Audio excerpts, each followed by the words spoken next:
ambaye atakumbukwa na wengi kama shujaa kwa yale yote aliweza kulifanyia taifa letu. Wakati ninapoendelea kutangaza, naomba tafadhali machifu tuweze kuwaruhusu wananchi kuingia. Wimbo wa pili, Mheshimiwa Rais, Kefa Oyugi Wonder almaarufu kama Farike, mwanamuziki maarufu wa nyimbo za mtindo wa country, atatuletea wimbo alioupenda mwenda zake Mheshimiwa Raila Odinga, Farewell Jamaica, ambapo maneno ya wimbo huo yatapeperushwa moja kwa moja kwenye runinga zetu. Naomba sasa tupewe video tukiwaruhusu wananchi kuingia kwa utaratibu. Asante. 001 Raul 001. Hey baba oye, hey baba oye, hey tinga oye, hey Raila oye, hero wa Kenya tunakwenzi leo. Hey baba oye,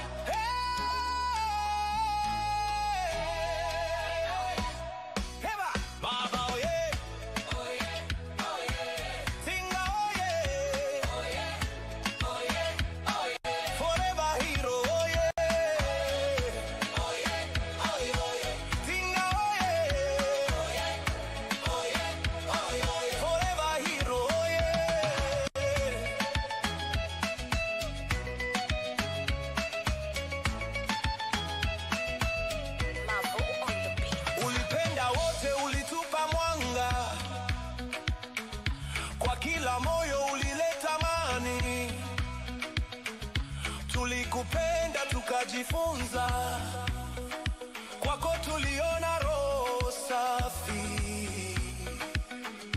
Baba wa Kenya, Tinga ni peace, Raila ni moyo wa kweli. Sasa tunadanse kwa machozi na furaha, tunacheka julishi na heshima.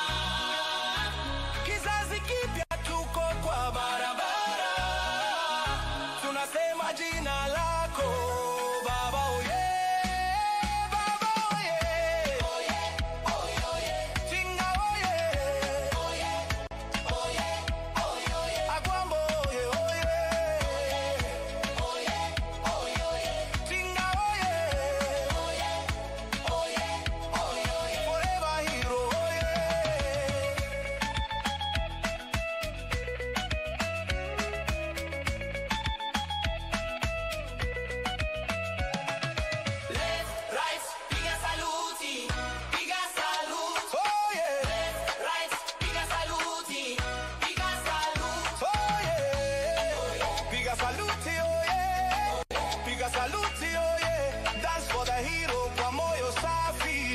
Shout baba oh yeah, oh yeah baba, oh yeah baba, oh yeah Tinga, oh yeah Raila, forever forever baba oh yeah, baba oh yeah, Tinga oh yeah, tunakumbuka kwa upendo baba.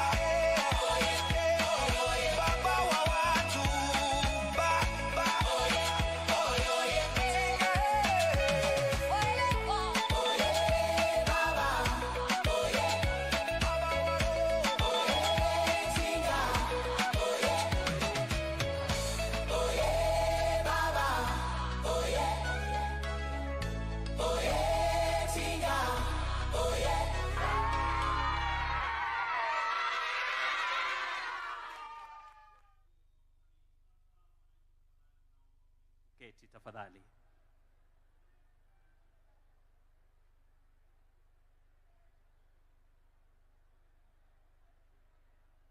Wakati msanii anaingia. Down the way where the nights are gay and the sun shines daily on the mountain top, Raila took a flight, his heart was light, but when he reached India, he made a stop. But I'm sad to say I'm on my way, won't be back for many a day. My heart is down, my head is turning around. I had to leave a little girl in Bondo town. From kissing shores to city lights, you dreamed of peace and equal rights. Through prison bars, your faith held strong. You kept the fight your whole life long. But I'm sad to say you've gone away. Your song will echo day by day. The rivers cry, the people pray for you. Showed us the better way.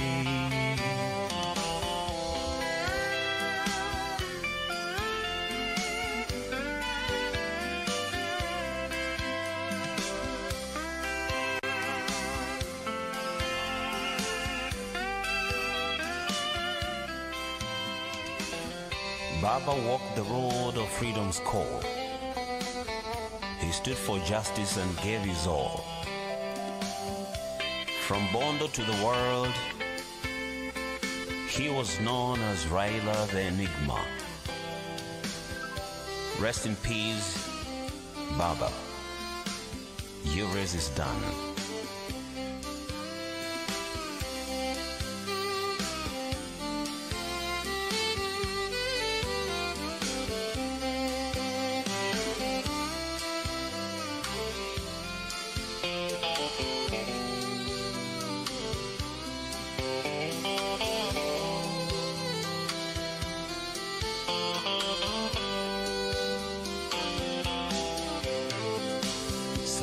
To say you've gone away, your song will echo day by day. The rivers cry, the people pray for you. Showed us the better way.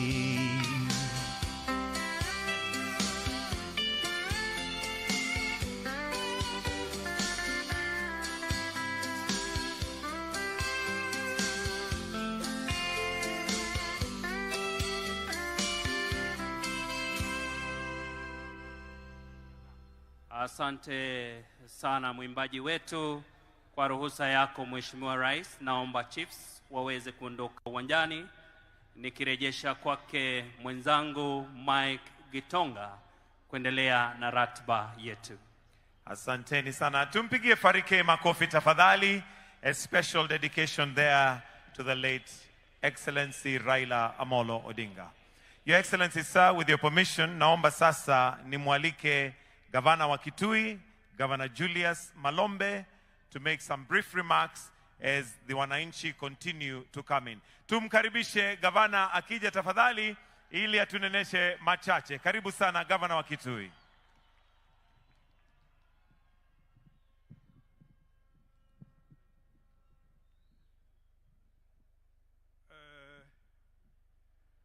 Your Excellency Dr. William Samuel Arap Ruto, the President of the Republic of Kenya and the Commander-in-Chief of the Kenya Defense Forces, Your Excellency the First Lady Mama Rachel Ruto, Your Excellency the President of the Republic of Senegal, Your Excellency the Prime Minister of the Republic of Mozambique, Your Excellency the Deputy President Professor Kithure Kindiki and Dr. Joyce Kindiki, the Prime Cabinet Secretary, Honorable Musalia Mudavadi,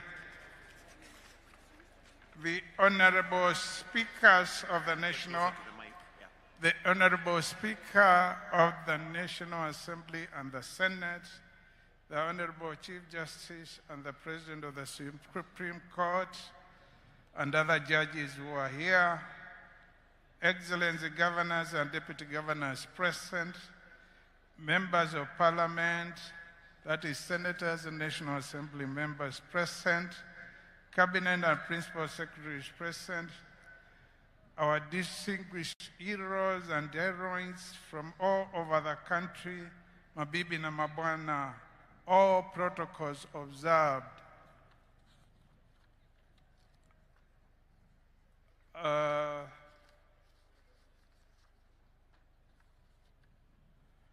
I wish to warmly welcome you all to Kitui County the venue for the 2025 Mashujaa Day celebrations for our nation.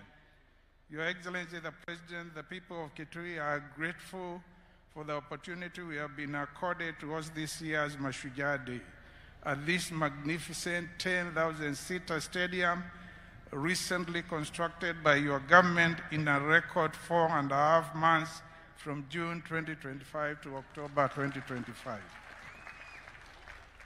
Your Excellency, I recall vividly when I requested you to consider hosting one of the national days that are celebrated outside the capital city in Kitui County, either in 2025 or 2026. This was on 23rd February 2023 when you visited our county to launch the Level 4 Hospital at the Administration Police Border Patrol Unit Headquarters at Kanyonyo. And Your Excellency, here we are in 2025 celebrating Mashujaa Day in Kitui. This is indicative of your responsiveness as a national leader who is committed to inclusive service delivery and development in all parts of our country. Your Excellency, we are deeply honored that you granted our request. Asante sana. Your Excellency, ladies and gentlemen, Mashujaa Day is a special occasion set aside under our Constitution to honor Kenyans who have sacrificed and exhibited courage and selflessness in the service of our nation. Today, as we celebrate Kenyan heroes and heroines, we wish to particularly salute those Kenyans such as Mekatilili Wamenza and Koitalel Arap Samoei, who firmly resisted colonialists. We also honor the Kenyan heroes who gallantly fought for the independence of our country, such as Dedan Kimathi and the Kapenguria Six. In the southeastern Kenya region, Your Excellency, we also have heroes and heroines who include Kivoi Wamwenda, a Kamba warrior and long-distance trader who resisted colonialists, Mwangeka wa Malowa, a 19th century chief of Taita who led the community in opposing colonial rule, Siokimau and Muindimbingu who valiantly resisted colonialism. Other heroes and heroines from the region include Mbiti Mati, the first African National Assembly Speaker, Kitili Mwendwa, the first African Chief Justice, Zamba Kitonga, the chairperson of the Committee of Experts that harmonized various drafts that led to the 2010 Constitution, among others.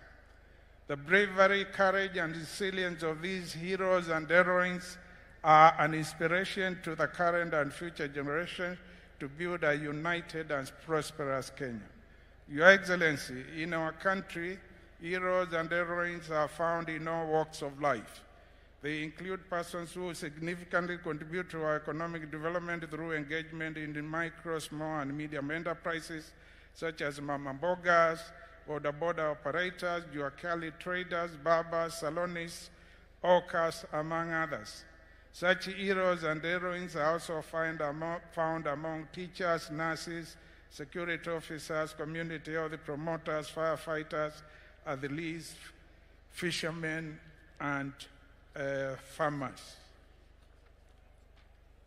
In a special way, Your Excellency, I want to take this opportunity to applaud the departed former Prime Minister, the Right Honorable Raila Amolo Odinga, as an outstanding and awesome Shujaa whom Kenyans are celebrating for championing multi-party democracy, constitutional reforms, promoting and defending devolution, and advocating for justice, rule of law, and inclusive governance. Your Excellency, in order to promote inclusive economic growth, your government has been implementing projects in our county focusing on agriculture, micro, small, and medium enterprises, rural electrification through the last mile connectivity program, roads and allied transport infrastructure, housing, healthcare, tourism, technical and vocational training, and the creative economy, including adoption of digital technology, music, arts, and sports. In appreciation, Your Excellency, kindly allow me to briefly highlight some of the projects that your government has undertaken recently in preparation for Mashujaa Day celebrations in Kitui municipality, and these include the construction of this 10,000-seater Ithookwe Stadium, the construction of the Kitui Mini State Lodge, 3, the rehabilitation of the Ithookwe airstrip, 4, the expansion of rural electrification program to cover an additional 750 households. 5, upgrading to bitumen standard several roads within Kitui municipality. Your Excellency, there are 2 roads which were identified, tendered for, and recommended for award and implementation by KERA as part of the roads to be undertaken in preparation for Mashujaa Day to serve as entry and exit roads for the Ithookwe Stadium and the Kitui airstrip. I would like to request you, sir, that they be implemented as initially planned to be ready for your commissioning when you come back to Kitui, and I believe very soon. These roads are Mdutu, Edhiani, Tiva, Kiliko Junction, and Makutano, Ithookwe, Mbusiani, Dhimani, Kolania to Edhiani Road. Your Excellency, there are other projects that are currently being undertaken and others earmarked for implementation by your government. These include markets. 2 have been completed, one at Kakongo in Mwingi West and another one in Kamuwongo in Mwingi North, and 10 others which have been proposed for construction. Then there is housing.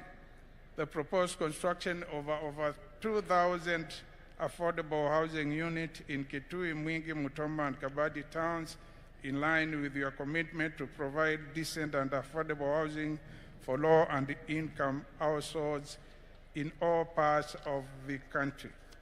The proposed upgrading, also, Your Excellency, the proposed upgrading to bitumen standards of key roads such as Kwasikum Bodoni Road, which you are to launch on Wednesday, when we got the sad news that the late Right Honorable Raila Odinga has left us, and programs which you had to be rescheduled. Then there is Kamuwongo Kanduya Road, which is in Mwingi North.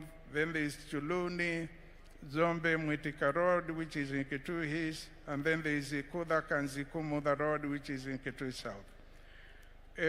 Your Excellency, we have some proposed construction projects, which some have started, others are just about, and this includes student hostels at Seku and all the KMTCs in Kitui, that is in Mwingi, here in Kitui, and in Mutombo, and also at the Kabati Vocational and Training Institute. The proposed establishment of the Kitui Utalii College, and we signed a memorandum of understanding with the Kenya Utalii College to establish such a campus in the course of this year or early next year. The establishment of 6 technical and vocational training institutes, which are complete and are in use, and also the Kitui Livestock Training Institute and a modern livestock feedlot facility at Kanyonyo, which are intended to train mid-level professionals and to enhance the livestock value chain, respectively. Also, Your Excellency, we have the ongoing construction of the proposed Kitui County Aggregation and Industrial Park at Kanyonyo, which is about 45% complete, and where aggregation and value addition of agricultural produce will take place. Also, in tourism, we have the rehabilitation of the South Kitui Game Reserve, a project where we are collaborating very closely with Kenya Wildlife Service. Your Excellency, we kindly request that you consider prioritizing the completion of the following projects. 1, Umar Dam, which is ongoing, but the conductor is like he has abandoned the site, claiming his certificates are not being honored. Please let something be done about it so that he can complete that project. And thank you very much, really, for having it restarted, because it stalled some time ago. Yeah, soon. Then there is a Kethombwani market in Kitui town. Your Excellency, we thank you for instructing the PS housing sometime in 2025 to work with our county towards the financing and completion of the said market. The other project is the Ienziu River Bridge, a critical project initiated after the December 4, 2021 tragedy that claimed over 30 lives. And the other one is a project which has been started, which is Wikililia Kabisuni Ithookwe to Ithookwe Dam. There are a number of other projects which are listed here, but because in the interest of time, I will not go through them. We believe, Your Excellency, you will be visiting us very soon as you had planned. We are going to put the projects which were proposed by the leadership in this county, that is members of parliament, as well as members of the county assembly. And I know it will not be good for me to go through all of them. Your Excellency, we acknowledge that you had initially planned to visit Kitui last week to launch several development projects across the country. This would have accorded the leadership of the people and the people of the county a valuable opportunity to meet and discuss some of the development priorities of our county with you.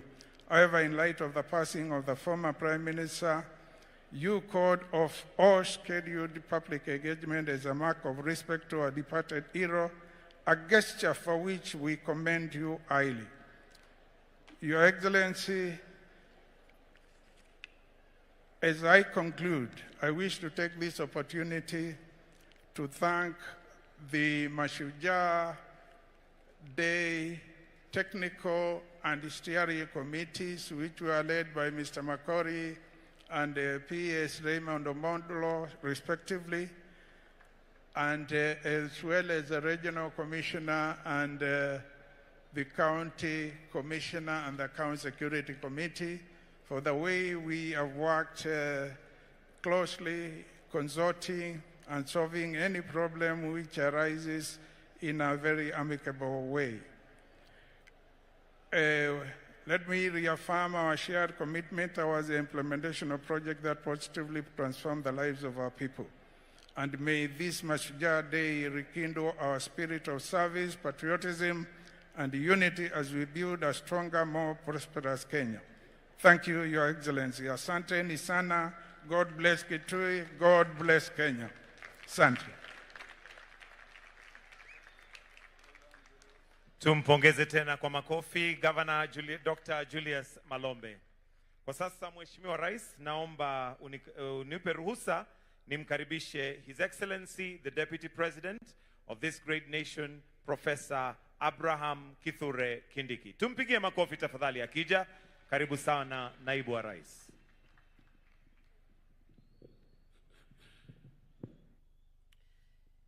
Your Excellency President William Ruto, Your Excellency First Lady Rachel Ruto, Your Excellency President Faye, President of the Republic of Senegal, the Prime Minister of the Republic of Mozambique, fellow Kenyans, we gather here today on this Mashujaa Heroes Day to remember, reflect, and consider where our country has come from. Your Excellency, sir, as you continue to lead us in this reflection, we continue to remember the many people who have sacrificed their time, their lives, and their comfort for our freedom. And even at this time, as we continue to mourn the departure of our former Prime Minister, one of the greatest Kenyans to ever walk on our soil, we remember many more, those who have gone before us for selflessly protecting our sovereignty, defending our dignity, and emancipating the black person from colonial domination, for expanding our political rights and freedom, and then expanding and perfecting our democracy. What remains is now to strengthen the foundations of our country, perfect the economic well-being of the people of our country, and as you lead us, Your Excellency, the future of Kenya looks certainly good because of the labor that those who came before us have put, and because of the labor that you continue to put, Your Excellency, and putting us together, even as we take the vision of our forefathers forward. Mbaito muyaseo, mbaito muyaseo, muyaseo enge, muyaine museo, na mavidao there. Your Excellency, the President, today is not my day. My task is very simple. My task is to ask you, Your Excellency, sir, to address the nation on this very special day in the history of our country. Mr. President, welcome. Karibu sana, Mheshimiwa Rais.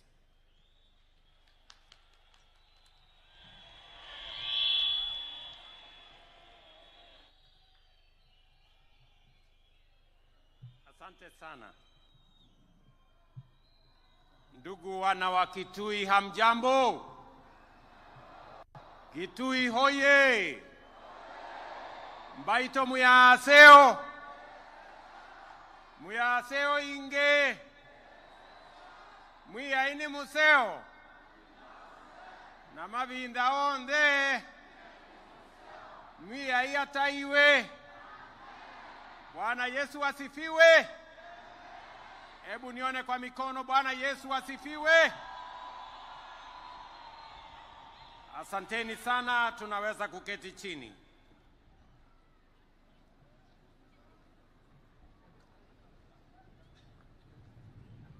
Your Excellency, Bassirou Diomaye Faye, President of Senegal. Your Excellency, Madam Adriano Alfonso Melain, Prime Minister of Mozambique. Excellencies, distinguished ladies and gentlemen, fellow citizens, before I make my statement, wakati tulikubaliana na tukaamua ya kwamba sherehe ya Mashujaa mwaka wa 2025 itafanyika hapa Kitui kwa mara ya kwanza.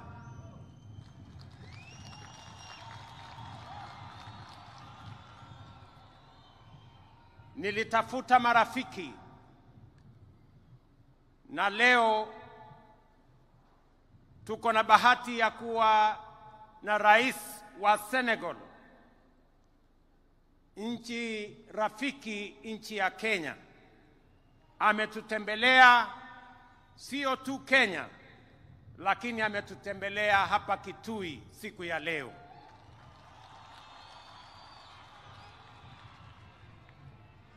Na vile vile nilimuuliza rafiki wetu mwingine, rais wa Mozambique, na kwa heshima kubwa alikuwa na shughuli nyingi, lakini ametuma Prime Minister wa nchi ya Mozambique na yuko hapa Kitui pamoja na sisi. Jameni, mnawakaribisha hawa marafiki zetu. Mnawakaribisha hawa wageni wetu. Wapi nduru ya hawa wageni wetu jameni, watu wa Kitui? Kweli naona mmewakaribisha. Wacha nimualike in a very special way my brother Faye on behalf of the government and people of Kenya. We don't take it for granted that you have taken time out of your busy schedule at home to come and visit us and participate in this national celebration, not necessarily in our capital city, but in our town of Kitui. We don't take it for granted, Mr. President, and the people of Kitui sincerely appreciate that you have made time to come all the way. I will now request you, Mr. President, to make some remarks as we celebrate our Heroes' Day here in Kitui in Kenya. Welcome.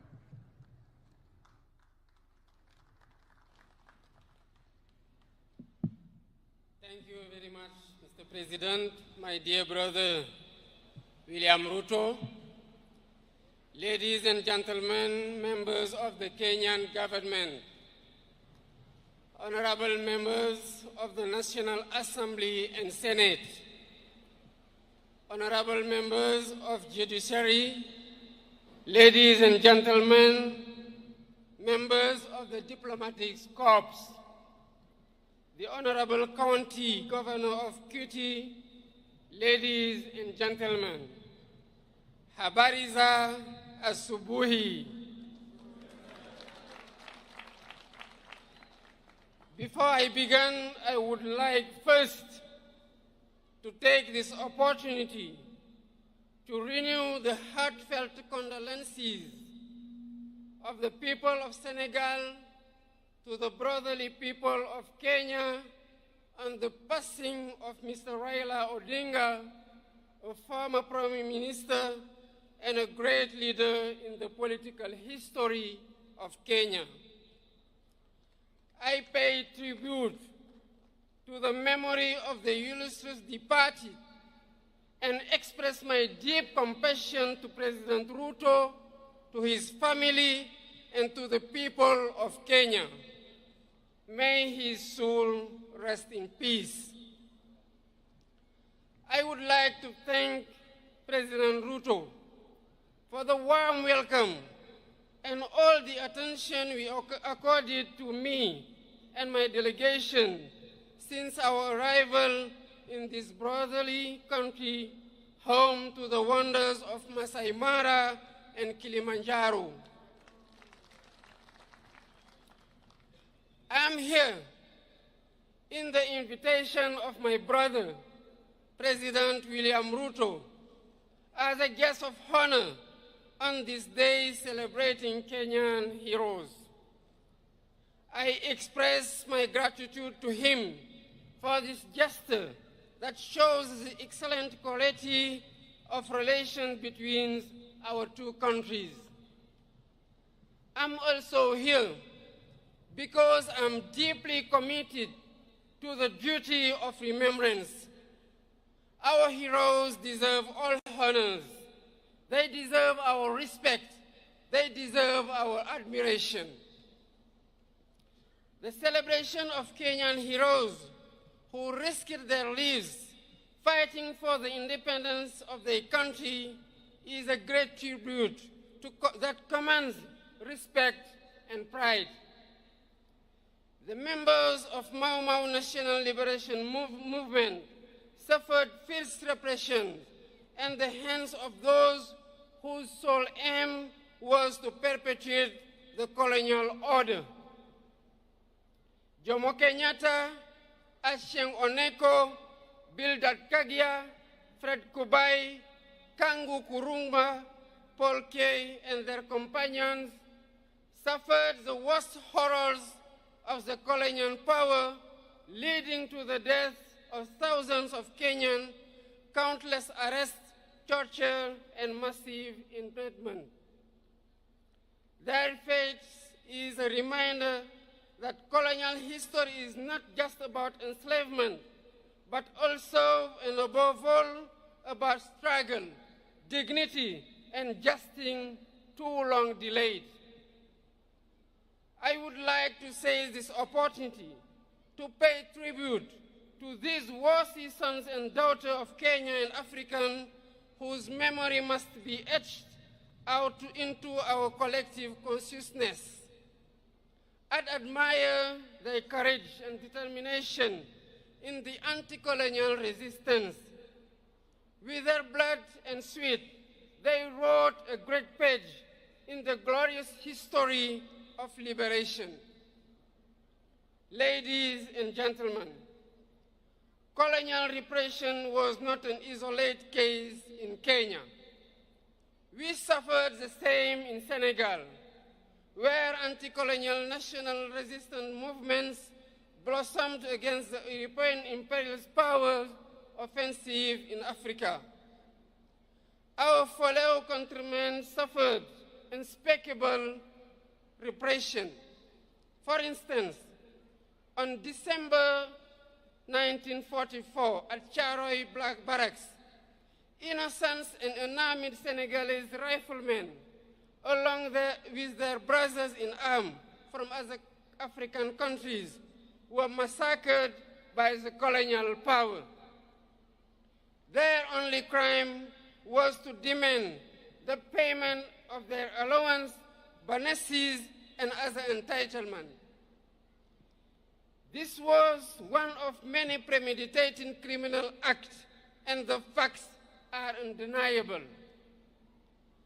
Out of duty of remembrance, truth, and justice, we cannot forget these horrors, nor the sacrifice of our national liberation heroes and founding fathers of our nation.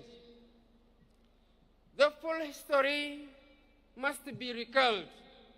These valiant sons and daughters of Africa must be celebrated because celebration is an educational tool in the transmission of our values and virtues. This is why I initiated a series of activities to pay tribute to all victims of slavery, colonialism, and all past injustice.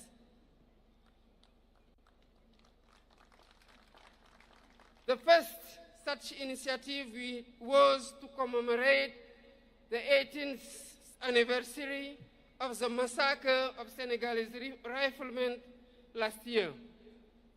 We are preparing to mark the second edition on December next, in communion with the 16 other troops contributing nations to the regiment commonly known as Senegalese riflemen.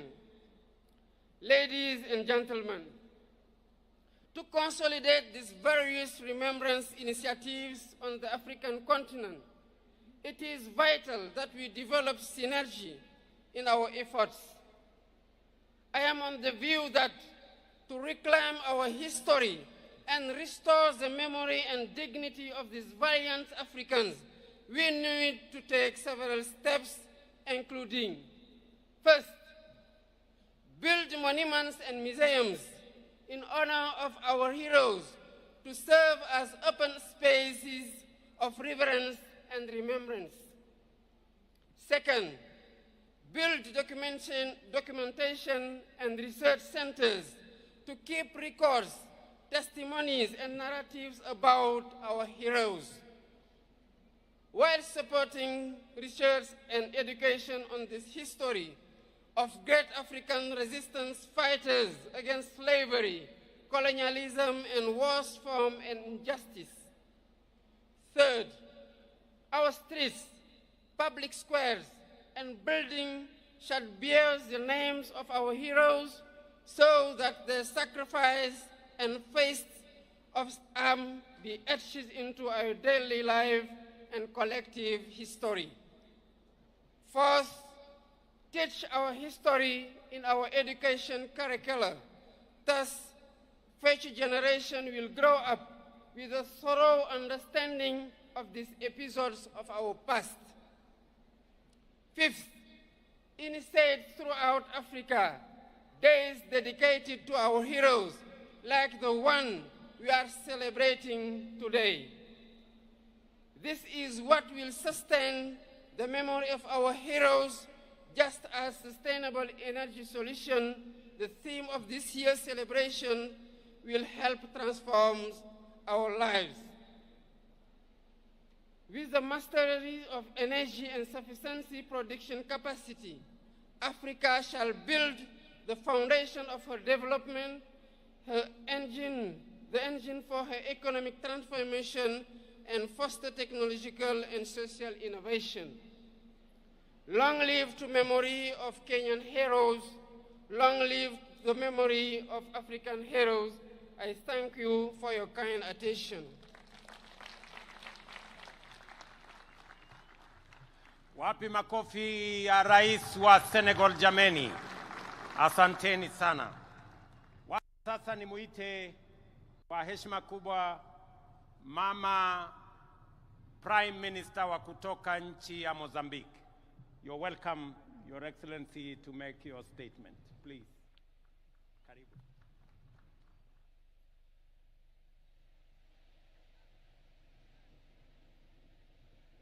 Habari mchana.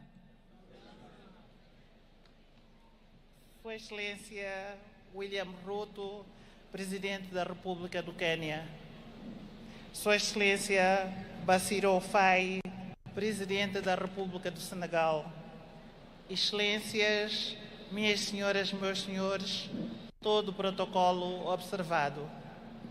Your Excellency William Ruto, President of the Republic of Kenya.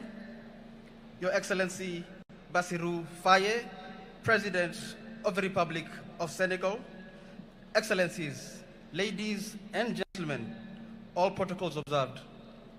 Iniciamos a nossa intervenção transmitindo as calorosas saudações e cumprimentos de Daniel Francisco Chapo, Presidente da República de Moçambique, a todos aqui presentes e, em particular, ao povo amigo e irmão queniano que hoje celebra o Mashujaa Day, Dia dos Heróis.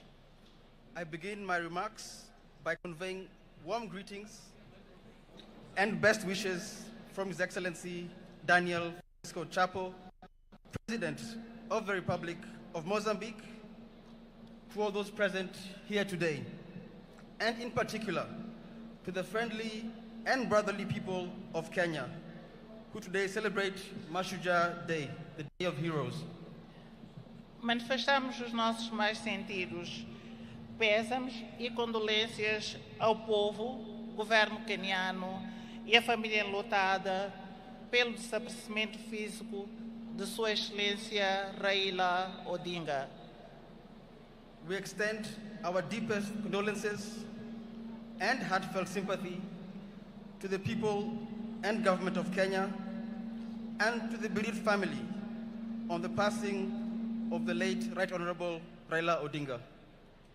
Com seu desaparecimento físico, Quênia e todos os países africanos perdem um verdadeiro nacionalista cuja voz continuará a ecoar na luta por uma sociedade mais justa e democrática. With his passing, Kenya, and indeed all African nations, have lost a true nationalist whose voice will continue to resonate in the struggle for a more just and democratic society. Excelências, as festividades e comemorações do Dia de Heróis que hoje aqui assinalamos, para além de ser um momento de recordações e homenagens, constitui um momento de introspeção e reflexão de uma nação sobre os feitos dos seus melhores filhos que lutaram, morreram e sacrificaram por uma causa tão nobre que é de libertar, construir, preservar e consolidar o seu país. Excellencies, the festivities and commemorations of this Mashujaa Day, which we mark here today, are not only a time of remembrance and tribute, but also a moment of introspection, reflection for a nation, and time to honor the deeds of its finest sons and daughters who fought, died, and sacrificed for the noble cause of liberation, nation building, preservation, and consolidation. Recordar os pais fundadores do país, Jomo Kenyatta e seus 5 companheiros, assim como outros heróis conhecidos e anônimos, em um ato de preservação da história coletiva do povo queniano. To remember the founding father of the nation, the late Mzee Jomo Kenyatta, and his compatriots and contemporaries, including the members of the Kapanguria Six, as well as other known and unknown heroes, is an act of preserving the collective history of the Kenyan people. Esta efeméride é também de reafirmação da sua visão, valores e determinação, elementos estes que continuam a servir de alicerce e bússola para a contínua construção de uma Quênia que se pretende cada vez mais desenvolvida, justa e inclusiva. This occasion is also one of reaffirmation of Kenya's vision, values, and determination, elements that continue to serve as the foundation and compass for building a Kenya that aspires to be ever more developed, just, and inclusive. Os seus ensinamentos, ideais e valores continuam vivos, não só no seio dos quenianos, como também dos povos africanos, constituindo ferramentas e referências fundamentais para que continuemos a construir e a consolidar as conquistas até aqui alcançadas. Their teachings, ideals, and values remain alive, not only among Kenyans, but also among the peoples of Africa, serving as essential tools and points of reference as we continue to build upon and consolidate the gains attained thus far. Na unidade reside a força, liberdade e dignidade que todos almejamos. In unity lies the strength, freedom, and dignity we all seek. Termino agradecendo pelo convite endereçado a Moçambique para participar nas celebrações desta efeméride tão importante para o povo queniano e agradecendo a hospitalidade que nos tem sido concedida desde a nossa chegada. In conclusion, allow us to express our sincere appreciation for the invitation extended to Mozambique to participate in the commemoration of this occasion, which is of great importance to the people of Kenya. Muito obrigada. Asante sana.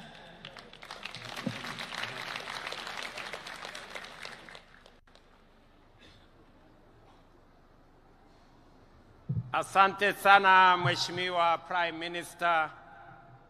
Wapi makofi ya mama Prime Minister wa kutoka Mozambique jameni. Asanteni sana. Today we gather as a nation, as one people, here at Ithookwe Stadium in Kitui to celebrate Mashujaa Day, our National Heroes Day. Mashujaa Day is an occasion for remembrance, for celebration, and for reflection, and also a day for renewal. As you all know, yesterday, we bid farewell to one of our country's most consequential and impactful sons, a towering statesman, a resolute patriot, and a quintessential hero, the Right Honorable Raila Amolo Odinga, our former Prime Minister. This is the man, the legend, and the Pan-Africanist to whom we dedicate this Mashujaa Day It is for this reason, fellow citizens, in his solemn memory, that I invite us all to now stand and observe a moment of silence in honor and celebration of his remarkable life and service to our great country, our continent, and to humanity.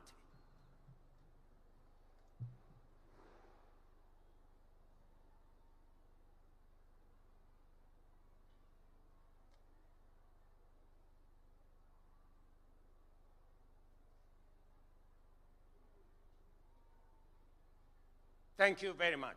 Thank you very much. Sons and daughters of our motherland, Kenya, Raila Amolo Odinga aspired and labored for a Kenya that is free, that is fair, governed by the rule of law, and filled with limitless opportunity for all of us. Baba envisioned and fought for a nation where, in the immortal words of our national anthem, justice is everyone's shield and defender, where we all dwell in unity, peace, and liberty, and a Kenya that has plenty within its borders.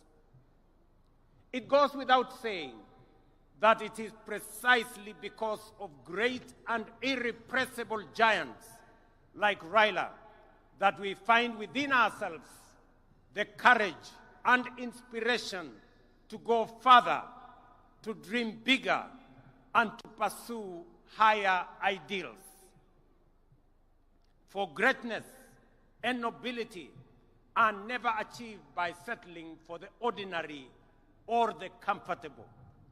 They are seized by those who dare to push the frontiers of possibility, by those who refuse to be confined by what is, but instead reach boldly for what could be. It is in that restless, relentless pursuit of higher ideal, in that unyielding spirit of aspiration, that humanity advances and nations rise. For it is only by stretching beyond our limits that we discover our true strength and fulfill our full destiny. Fellow citizens, as we emerge from a week of profound sorrow and reflection, and as the nation continues to observe the 7 days of mourning on the passing of our former Prime Minister, it is both fitting and worthy that we anchor this year's Mashujaa celebration in the extraordinary and consequential life of our departed legend, the Right Honorable Raila Odinga.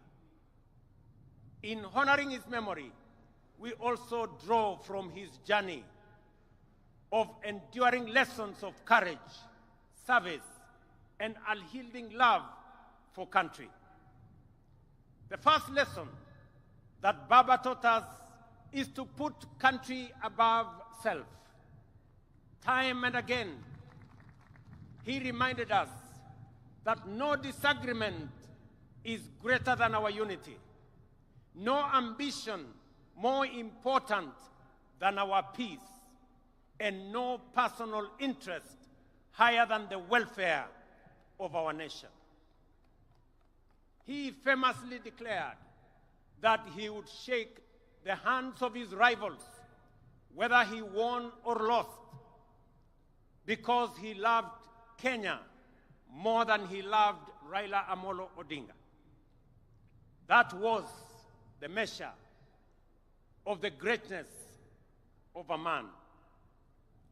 Early this year, when I invited him to address our cabinet retreat, Baba reiterated the need to ensure, above all else, that Kenya remains a stable and a secure nation. He reminded us that we may hold lofty visions and great ambition, that we may dream big, daring dreams, but without a country and a stable. Perhaps more significantly, he told us that an imperfect nation striving for perfection is far better than one that is consumed by chaos and anarchy. And he could readily point to countries in our region that were once stable, but later descended into turmoil and disorder, and decades on, they are yet to regain their stability. There are people still enduring untold suffering and loss. This is the critical lesson that those who criticized and faulted Baba for working with us to stabilize the nation forget or refuse to acknowledge, or they just simply don't care. When some saw the opportunity to bring down their competitors, even if it meant bringing down the country, Baba chose the stability of Kenya. For Agwambo, the specter of a failed state was too grave to contemplate.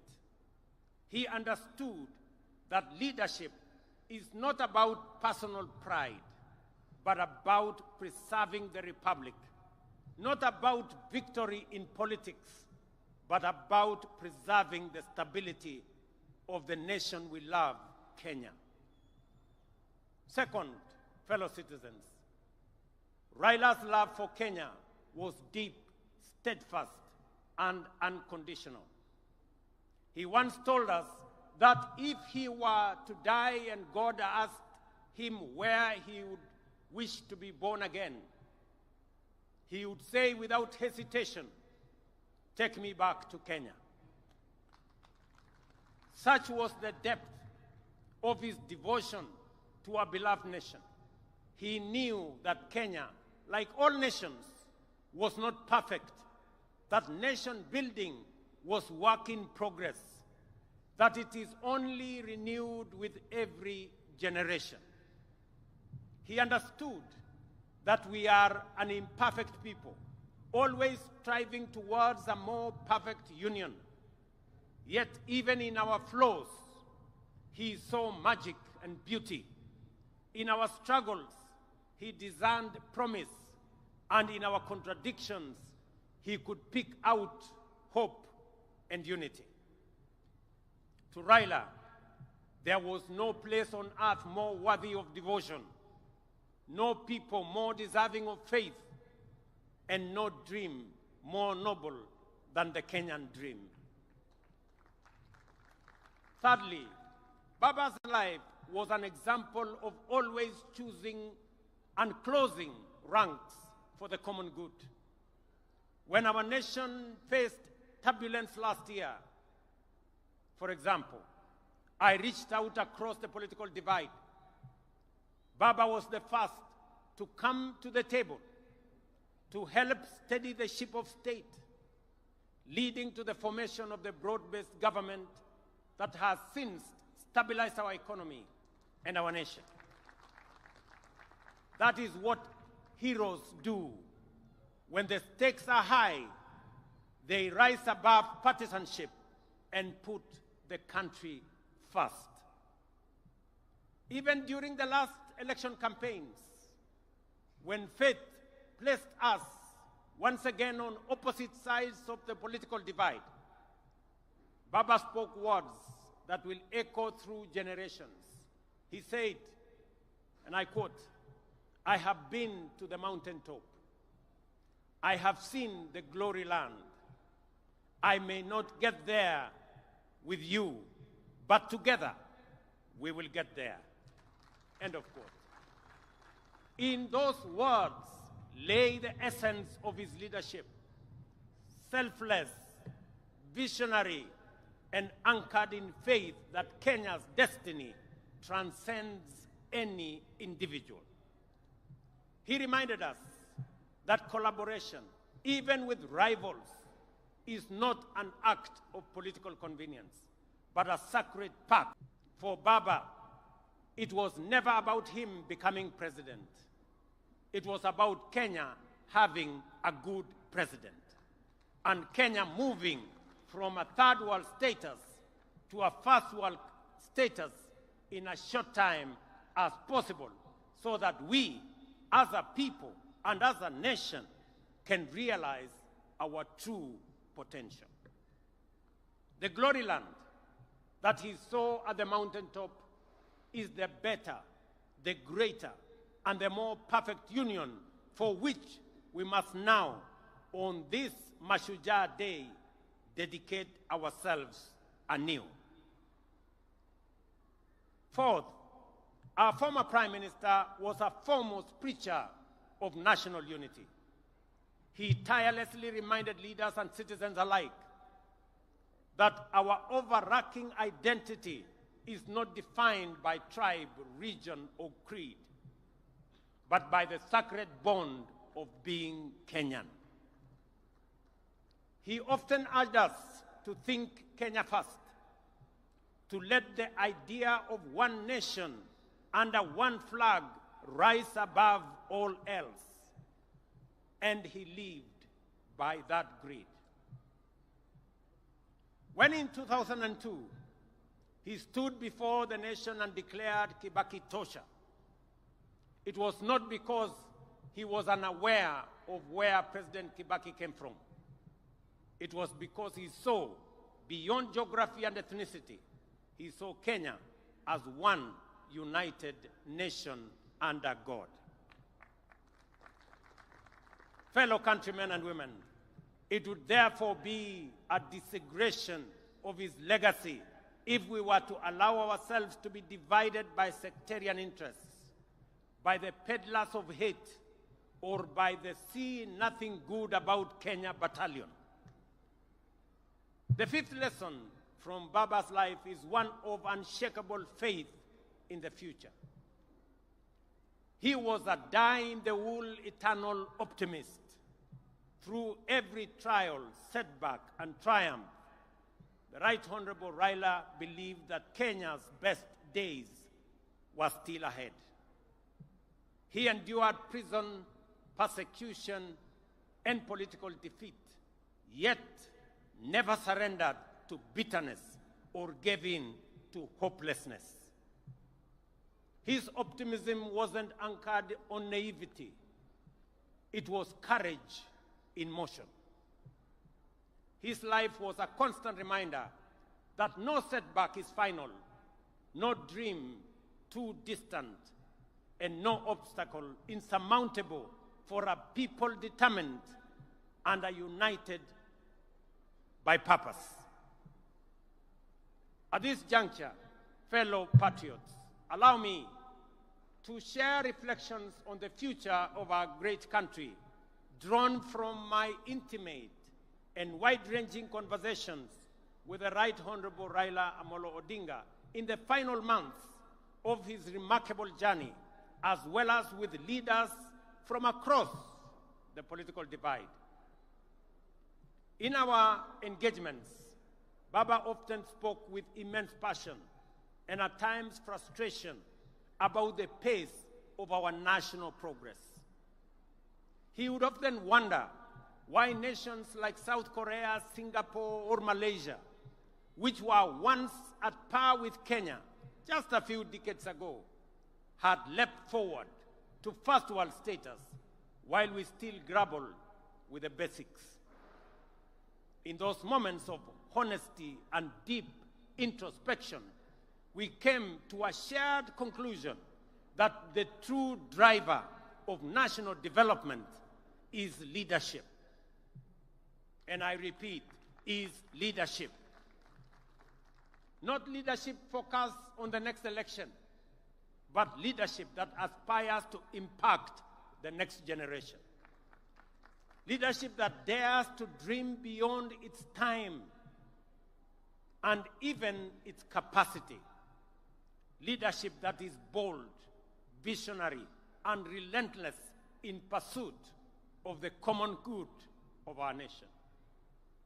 And we agreed that if Kenya is to status within our lifetime, as it must, we should set for ourselves daring, audacious goals and pursue them with unwavering focus. It is in this very conviction, ladies and gentlemen, that has guided my engagements with leaders and stakeholders from across the political divide. I have consulted with my former boss, the fourth President of Kenya, His Excellency Uhuru Kenyatta. I have held discussions with majority of members of parliament, and they are here. I have consulted with many governors and grassroots leaders from every corner of the nation. And I will continue to engage because Kenya's progress must never be a partisan pursuit. It is a national inclusive mission. Through these deliberations, I have arrived at a clear conclusion that although we have made commendable progress in stabilizing the nation over the last 3 years, the time has come to take the country to the next level. And to do so, we must act decisively on at least 3 national priorities. Our first priority is food security. We cannot speak of prosperity while spending over 500 billion shillings every year importing food into Kenya, including maize, importing wheat, rice, sugar, edible oil, among many. This is not just an economic burden to us. It is a threat to our sovereignty. A nation that cannot feed itself, ladies and gentlemen, is not a nation that can claim to be free or sovereign. The only viable path available for us towards this goal now, fellow citizens, is through the expansion of irrigation and the modernization of our agriculture. Rain-fed farming can no longer sustain our growing population or our aspirations. That is why we have now set an ambitious target to build at least 50 mega dams across Kenya and to bring at least 2 million acres under irrigation. Let me emphasize that this is not a far-fetched dream. It is a necessity that must be realized within the next decade. We must become not only a food-secure nation, but also a major exporter of farm produce in the coming years. We have many markets that we have negotiated. We have the American markets under ACOA. We have the Chinese market that is now open for us. We have the European market that we have negotiated under the Economic Partnership Agreement.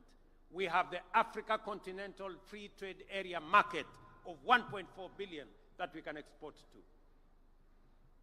Our second priority is enhanced value addition, agro-processing, and manufacturing through industrialization. To transform Kenya into a prosperous, job-creating, wealthy nation, we must become a country that makes things, not merely buys or imports them. A country that exports finished products, not raw materials. A country where industries absorb labor, spur innovation, and expand wealth across every region. We are already laying the foundation for this transformation.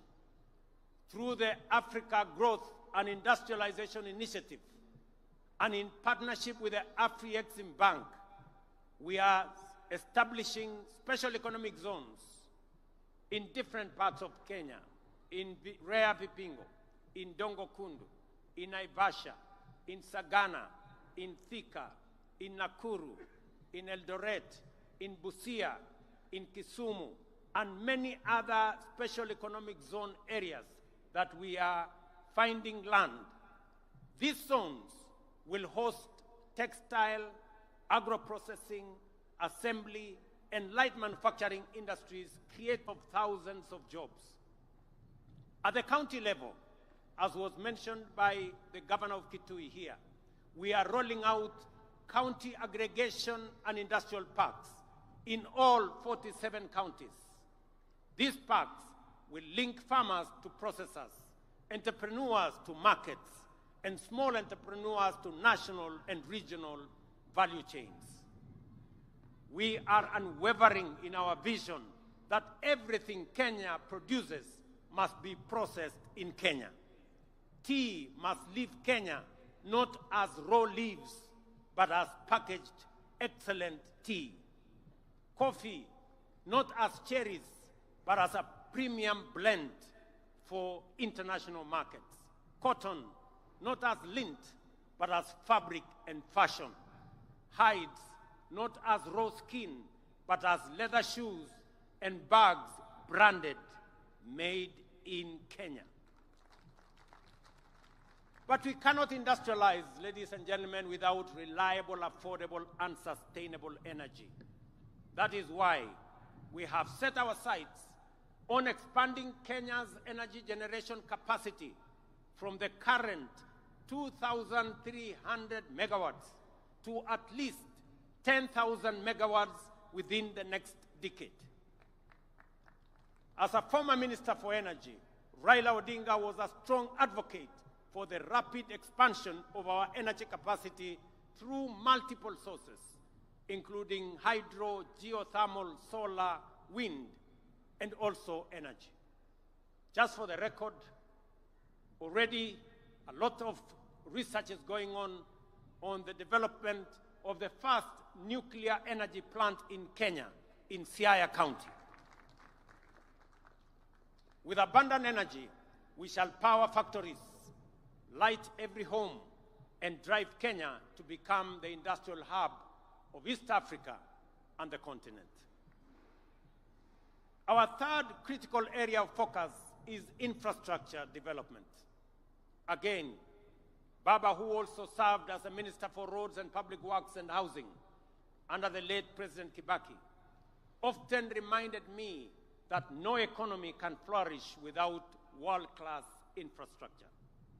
It is in this context that we have committed to dual at least 1,000 kilometers of major highways, including the Rironi, Nakuru, Mau Summit, Eldoret, Malaba Road, Makutano, Embu, Meru Road, Kitengela, Namanga Road, Mombasa, Nairobi Highway, and Maroa, Nanyuki, Isiolo roads, among others, and construct an additional 10,000 kilometers of new tarmac roads linking counties, linking farmers, traders, and manufacturers to markets across the nation, and complete the standard gauge railway from Naivasha to Kisumu and onward to Malaba, seamlessly connecting Kenya to Uganda, Rwanda, Burundi, and DRC, the very heart of the Africa Continental Free Trade Area dream. Fellow citizens, to some, these projects may seem too ambitious, perhaps even out of reach.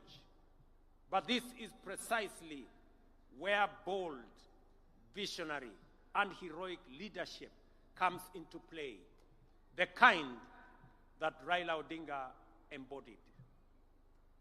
It is the reason that on this Mashujaa Day, in recognition of his extraordinary contribution and enduring legacy, the government and the people of Kenya inscribe Raila Odinga's name among the foremost of our heroes under the public seal of the Republic of Kenya.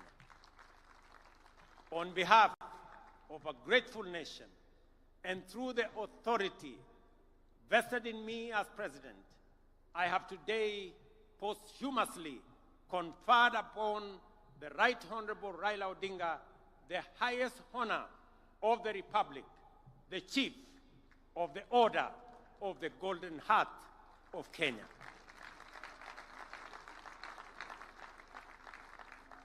fellow citizens, call that when I spoke during Raila Odinga's state funeral, I wondered, where will another Raila come from?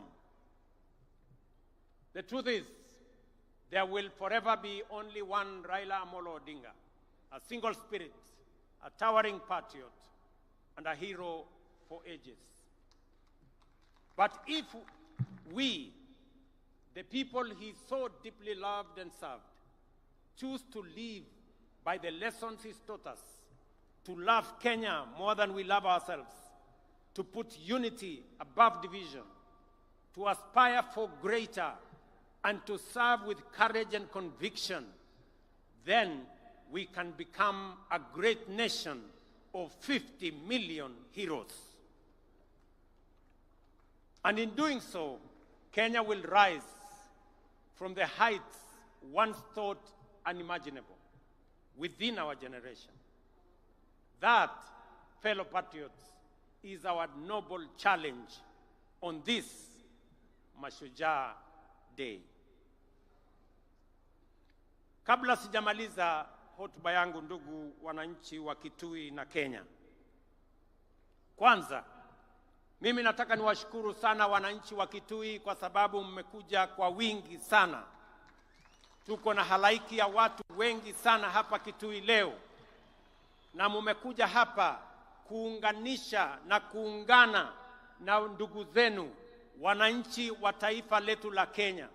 Leo Kenya mzima inajulikana sherehe ya Mashujaa inafanyika katika mji wa Kitui. Wana Kitui, watu wa Kitui, asanteni sana kwa kuwa wenyeji na kwa kutusaidia in hosting this great day as we celebrate Kenyan heroes. Kutoka kwangu na serikali nzima la taifa la Kenya, nawaambia watu wa Kitui, asanteni sana. Nyinyi pia kwa kufanya tendo hili la kuunganisha Kenya, nyinyi pia watu wa Kitui na wapigia salute kama mashujaa wa taifa letu la Kenya. Nyinyi mnajua nilikuwa na mpango ya kutembea hapa Kitui kwa shughuli ya mambo ya maendeleo ya taifa letu, hasa mambo ya maendeleo ya Kitui County. Ilikuwa nije hapa Wednesday, na nikuwe hapa tena Ijumaa, na nikuwe tena hapa kesho na kesho kutwa.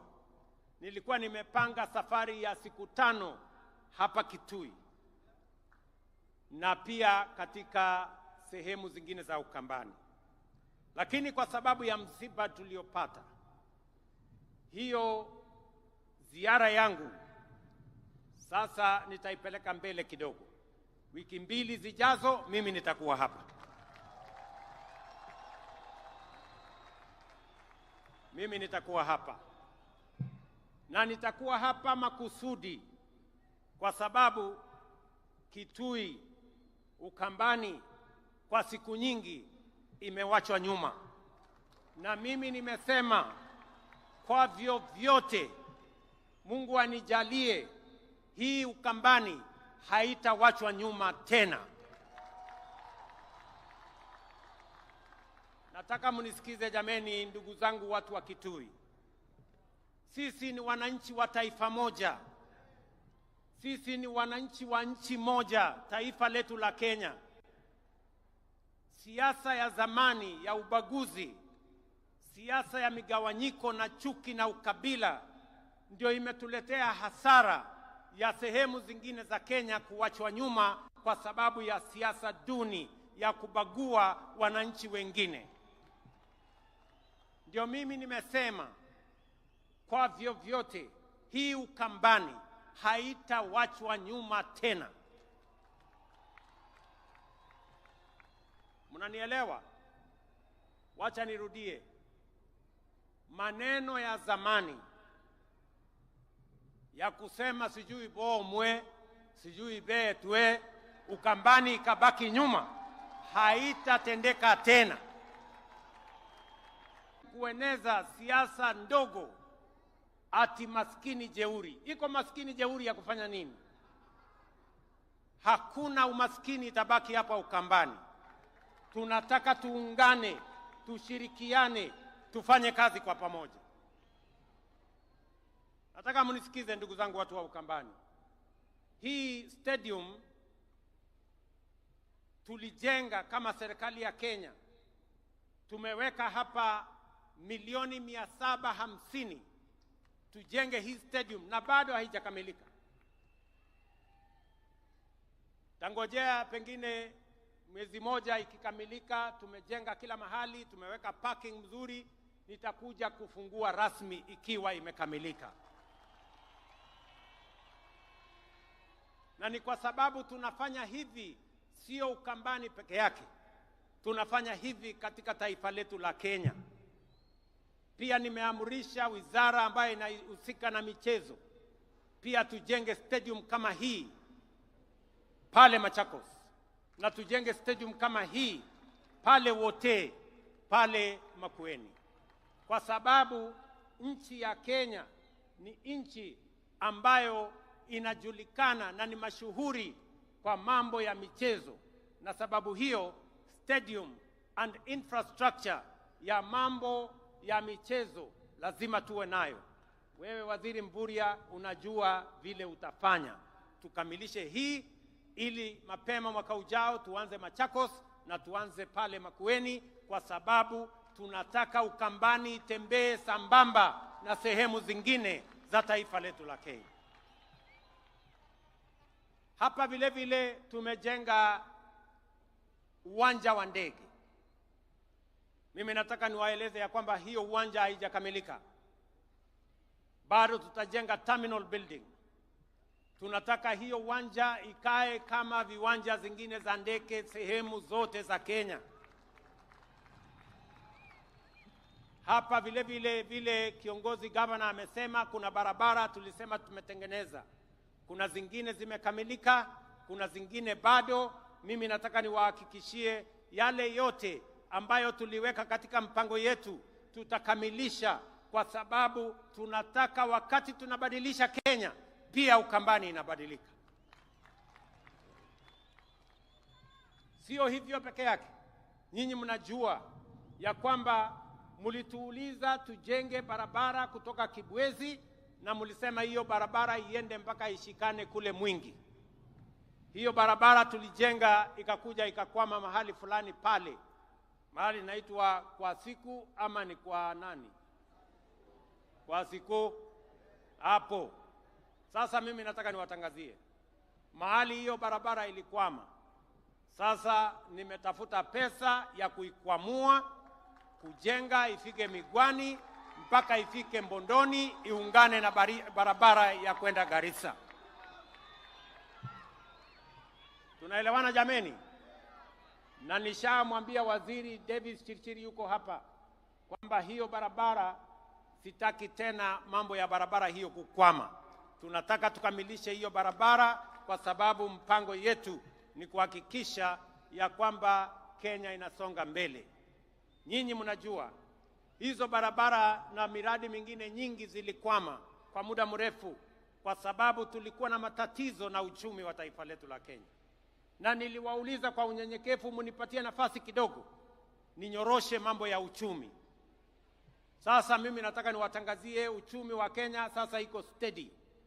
Na sasa tuko na mpango kamili ya vile tutasukuma mambo ya maendeleo ya taifa letu mbele.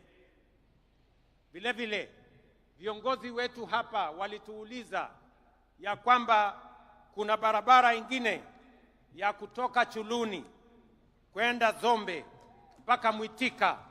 Hiyo barabara vile vile sasa tuko na contractor na tutawajengea hiyo barabara, kwa sababu tunataka tuhakikishe watu wa Kitui East, na mimi najua mbunge wenu Bwana Nimrod Mbai yuko hapa, ni mtu msumbufu sana, ananiuliza hii barabara kila mwaka.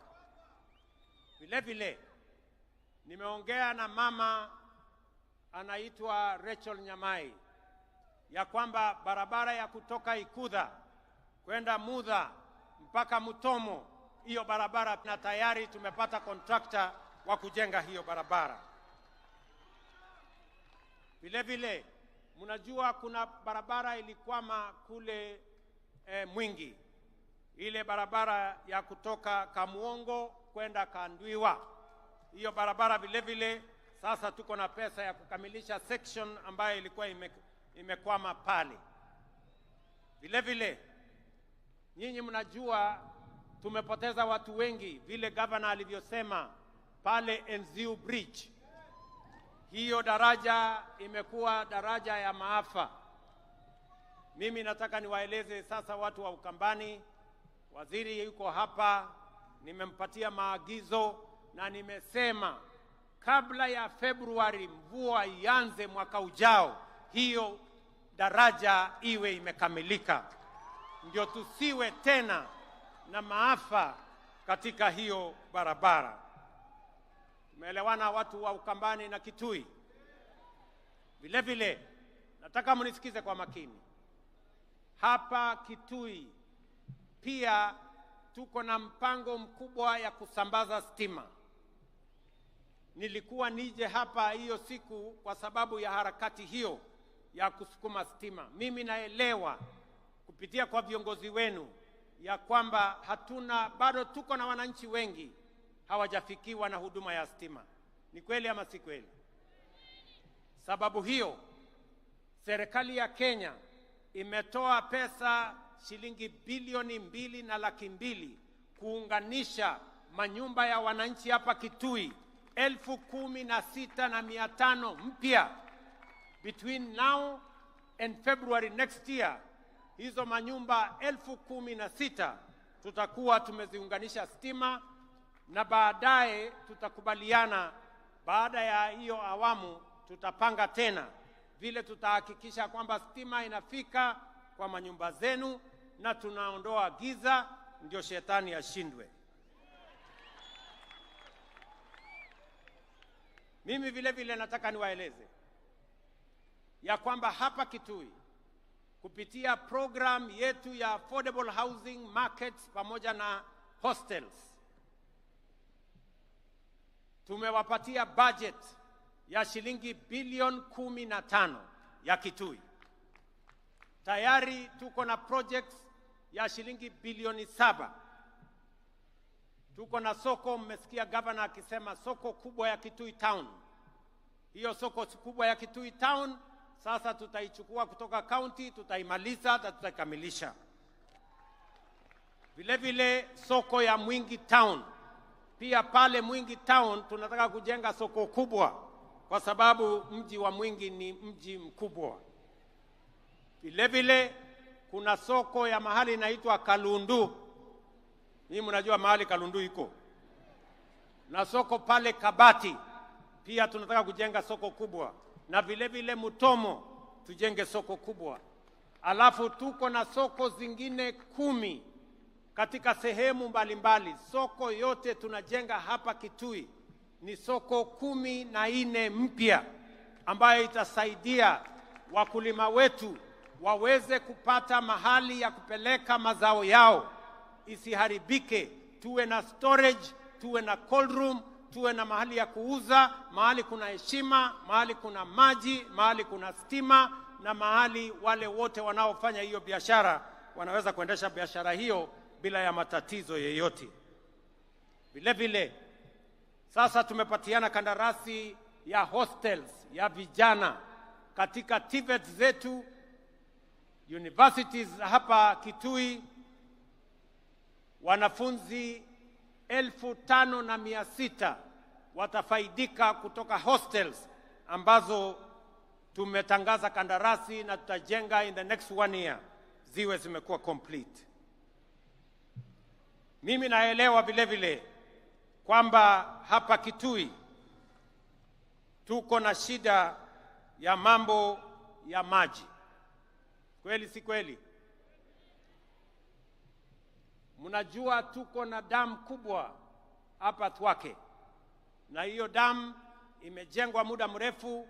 Mimi sasa nataka niwatangazia kwamba tumepata pesa bilioni 9 ya kukamilisha hiyo damu ya Ithookwe. April, May next year, that dam will be complete na itasaidia watu wa Kitui, watu wa Makueni na watu wa Machakos. Tutaweza kupata maji ya manyumbani na maji ya irrigation. Na ili kuondoa chafu, nyinyi mnajua, hiyo mto ambaye inatoka Nairobi ndio inaleta maji mpaka hapa Kitui. Pia kule Nairobi ndio tusiwaletee maji machafu. Kule Nairobi tuko na mpango kubwa ya kusafisha Nairobi River ambayo inaendelea saa hizi. Tuko na vijana karibu 40,000 wanashughulika na kusafisha Nairobi River ili maji itakayotoka kule iingie hapa Kitui, iende Ithookwe, isiwe ni maji machafu. Tuhakikisha kwamba mnapata maji masafi ndio tuweze kutumia manyumbani na vile vile tuweze kutumia kwa mambo ya kilimo. Vile vile umesikia kiongozi wamesema ya kwamba pia Umadam. Hii Umadam ilianzishwa miaka 15 iliyopita. Sasa hii ni aibu kidogo. Hii dam jameni, mimi nataka tumalize hii dam by next year, hata kama haijafika mwezi wa 4 tumalize hiyo dam. Hii dam haiwezi kuwa inajengwa watoto watazeeka tukijenga hiyo dam. Kwa hivyo mimi nimemwambia waziri, na waziri yuko hapa, Bwana Muridhi, mambo ya hiyo dam, whatever it takes, we must get the resources and complete that dam, kwa sababu watu wa Kitui wanahitaji maji kutoka dam hiyo ya hapo Uma. Na vile vile niwaeleze ya kwamba tayari tuko na mpango ya dam ya High Grand Falls ambayo iko kati ya kaunti yenu ya Kitui na kaunti ya Tharaka Nithi katika sehemu ile ingine. Katika zile dams 50 ambazo nimesema tutazijenga, mega dams, just like Ithookwe, one of them is going to be the High Grand Falls Dam that we are now planning on how we are going to complete that dam. Nataka kusema mambo mawili ya mwisho. Nyinyi mnajua tumesema ya kwamba tunataka mambo ya afya isiwe ni starehe ya watu matajiri ama watu walio na kazi ama wale wako na uwezo. Tunataka afya iwe ni haki ya kila Mkenya. Na sababu hiyo ndio tumeweka mpango mpya wa universal health coverage ambayo itahakikisha kwamba kila Mkenya anaweza kwenda hospitali yeyote atibiwe na mpango wa serikali iweze kulipia gharama ya hospitali. Watu wa hapa Kitui, katika orodha yetu ama statistics yetu, watu wa Kitui ambao mumejiandikisha kwa SHA ni watu 405,000. Watu 405,000 wamejisajili kwa watu 1,100,000, kumaanisha 36% ya watu wa Kitui wamejiandikisha. Mimi nataka niwaulize wananchi wa Kitui, kujiandikisha ni bure. Wewe ujiandikishe. Ukijiandikisha itatusaidia kujua madawa ambayo inahitajika ni kiasi gani, wauguzi ni kiasi gani, equipment ya kutumia katika matibabu ni kiasi gani.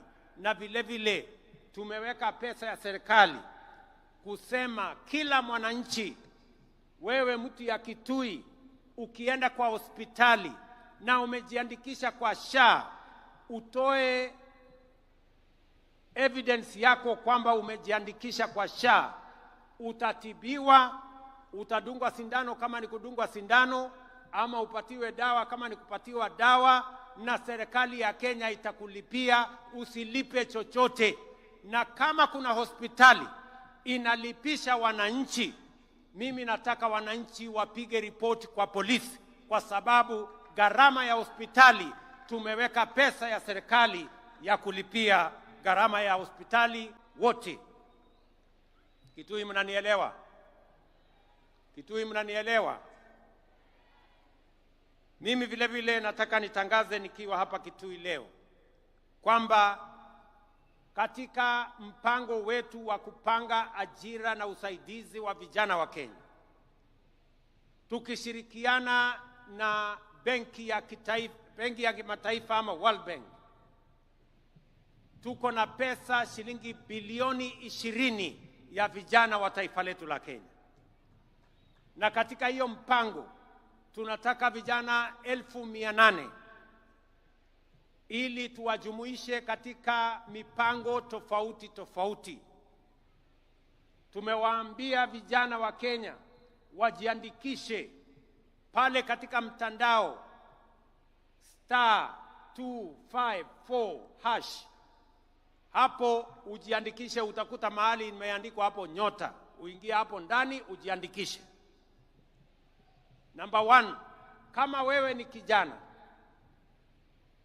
haujaenda shule, hauna kosi yeyote umefanya, tunatafuta vijana 90,000 ya kuwapeleka katika courses tofauti tofauti kwa gharama ya serikali ya Kenya.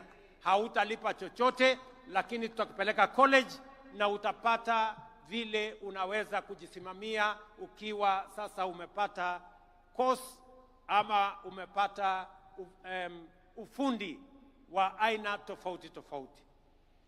Ya pili, tunatafuta pia vijana wale ambao mnafanya kazi, mko na skill, wewe ni fundi lakini hauna makaratasi ya kutambua ya kwamba wewe ni fundi.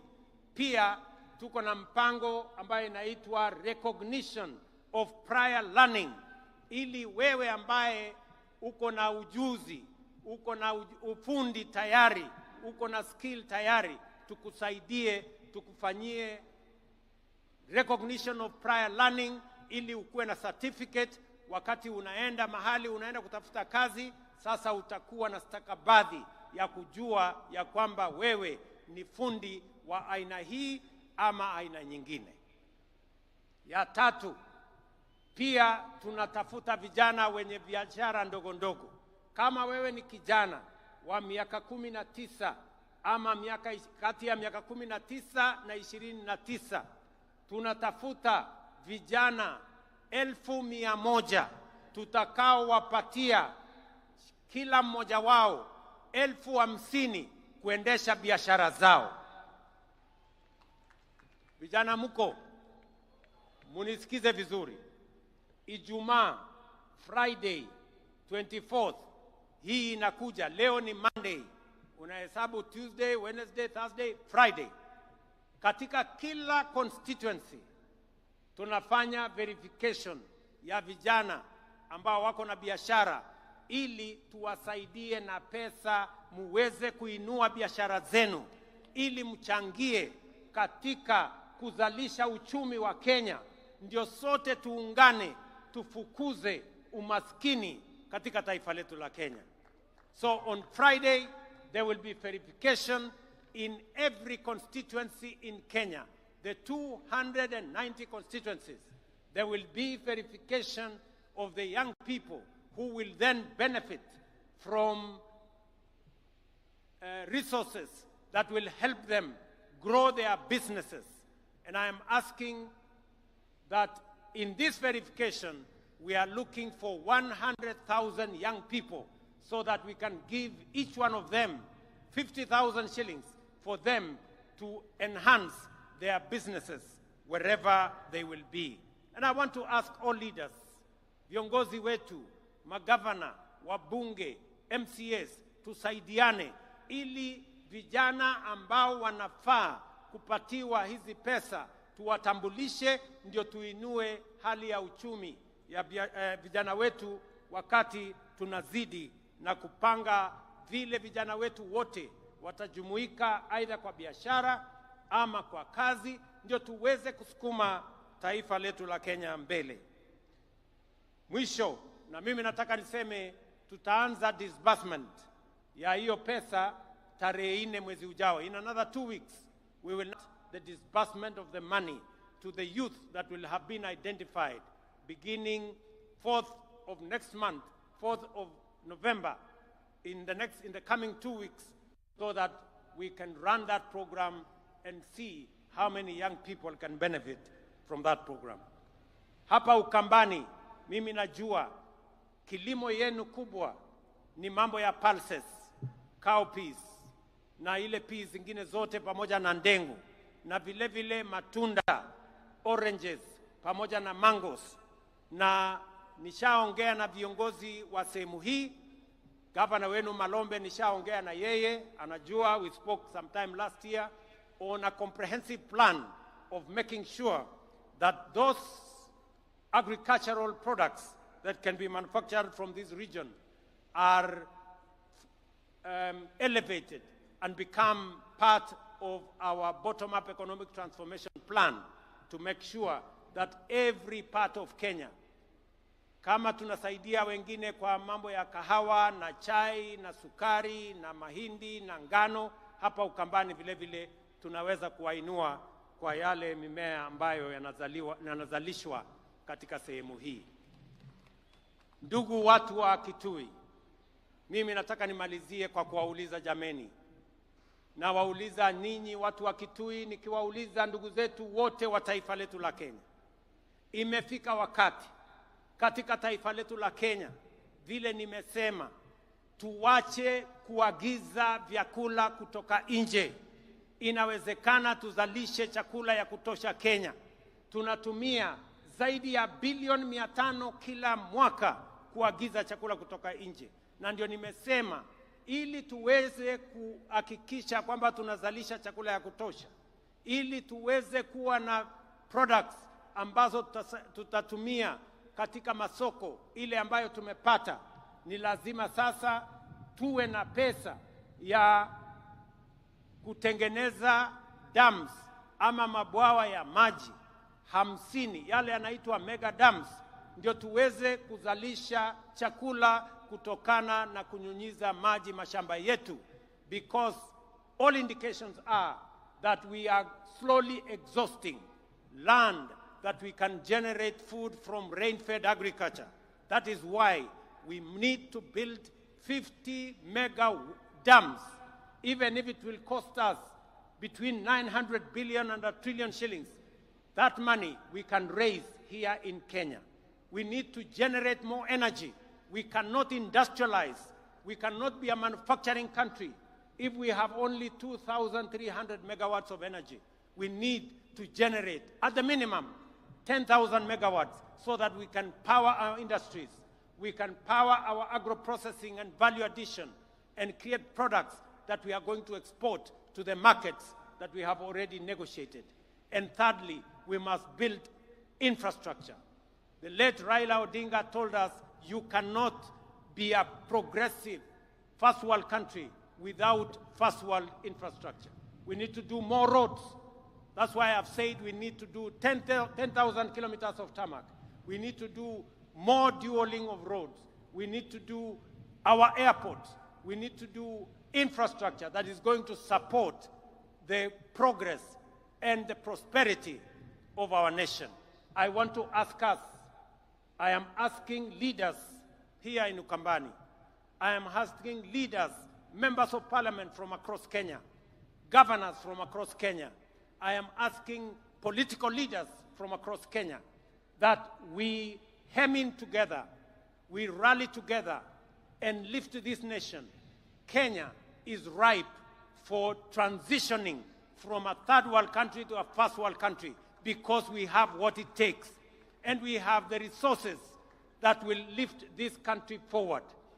We will be moving to Parliament for us to set up the National Infrastructure Fund, a fund that is going to be funded from our taxes, from proceeds, from privatization, and from other development partners, so that we have a dedicated fund that is going to drive our energy generation, the construction of the dams, the construction of infrastructure, the same way other countries have done. And together with that, we are also going to set up a fund that is going to preserve wealth for the next generation of Kenyans, so that everything we generate today, we don't consume today. And I want to ask leaders from across Kenya that together, united, we can lift this country to the next level. I want to ask all our political leaders, there is time for everything. Jomo Kenyatta told us, as we celebrate the heroes of today, we must be architects of the future. And together, we can design a better future for our nation. Ndugu watu wa Kitui, sijui kama tumekubaliana tutatembea pamoja ama mnasemaje Kitui? Kitui tuko pamoja. Kitui hoye. Kitui hoye. Mnasema tutembee pamoja. Mnasema tuungane kama Wakenya. Pamoja. Tuache ukabila. Tuache chuki. Tuache migawanyiko. Tuungane. Wangapi wanasema tuungane jameni, watu wa Ukambani na watu wa Kitui? Asanteni sana, ninawapenda sana, nawatakia baraka ya Mungu. Thank you very much and God bless you. Mheshimiwa Rais, mabibi na mabwana, kwa heshima naomba sote tusimame kwa wimbo wa taifa na wimbo wa Jumuiya ya Afrika Mashariki tukiongozwa na bendi ya majeshi. Bendi tafadhali.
Asanteni. Kwa heshima tunaweza kuketi. Tuketi tafadhali wananchi.